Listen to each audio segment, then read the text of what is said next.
With inflation still on the rise and household budgets stretched thin, consumers everywhere are struggling with the etiquette of tipping. There are seemingly prompts to tip just about everywhere, but why is that? We are joined with Mr. Manners, Thomas Farley, to help us sort through the do's and don'ts. Thomas, always great to have you. How are you?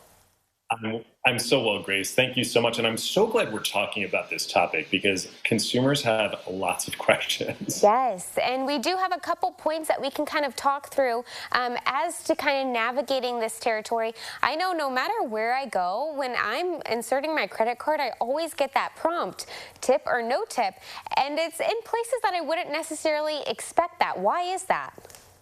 Yes, so this is something that we started seeing happening right before the pandemic started. And then coming out of pandemic, as we all returning to restaurants and going out again, suddenly this technology, and there are a few companies that make it, we're bumping off the tip jar. So the friendly little tip jar that we all grew so accustomed to, where we'd maybe throw some spare change in or a couple of dollars, suddenly was gone and replaced by this tablet. And restaurateurs felt that this was an opportunity to give their employees a little bit of extra bump in salary by having these tips out there. And frankly, a lot of times it's not just 10% or 15%. Sometimes it's 20, 25, 30% on everything from a cup of coffee to a muffin that somebody pulls out of the cabinet.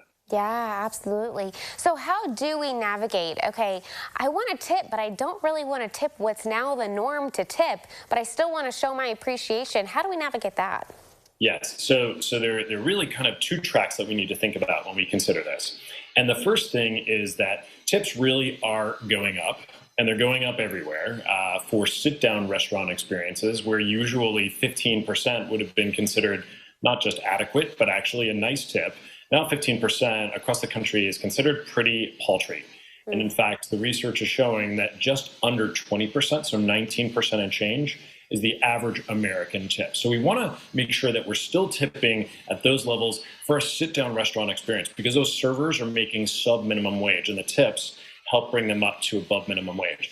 For the folks working behind a counter, they are making minimum wage plus. And so consider, for your viewers, consider these employees to be people that are, it's nice to tip if you have the means and if they put in an extra effort, but you should not feel guilty for hitting that no tip option if your budget doesn't allow, or you don't feel that the service you got goes above and beyond. Yeah, why do you think that we are seeing it in so many places? Yes, the tip jar is going and tips are rising, but we're finding it that we're getting prompted with this question if you'd like to tip in places that we haven't been asked that before. So one, why is it everywhere? And two, how do we decide which ones to actually say yes to and which ones to say no to, which are appropriate? Yes. So I like to say that no one is ever going to be angry at you for giving a tip. No one's ever going to say, no, thank you, I'm good, I don't need the tip. So tips always are appreciated, no matter what the setting. But the reason that this is happening, and the reason it's happening now, it's twofold. First, the technology allows it to happen. So as before, it really was very kind of analog, with just that little glass jar. Now it's the technology that allows restaurateurs who are struggling to retain and find good help to be able to say, as they're doing that hiring, we have this discretionary tipping option for our customers. And if you come work for us, not only will you be making X, but with tips, you'll be making this much more. So it's a way of restaurant owners and service establishment owners to keep and attract good talent. So that's why it's happening. It's very interesting, and that is a really good point, that because it is, a lot of it is digital now, it's easy to just put it everywhere, and who knows, you might get a tip in places that you used to not maybe offer tips or ask for tips.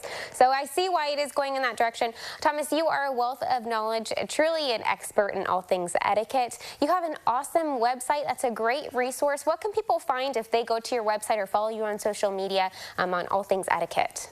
Oh, thank you so much, Grace. I appreciate that. So I have a blog. I have my podcast there, which is called What Matters Most. And I also accept questions. So if your viewers have etiquette questions, I'd love to hear them. And maybe we even have the chance to answer them on the show. Yeah, that would be a wonderful idea. Maybe we'll do just that. All right, Thomas, thank you so much for your time here today. Very good information. And if you would like to connect with Thomas or maybe learn more, maybe get a little review on some etiquette, we'll connect you with all that and more over on our website, CILiving.tv.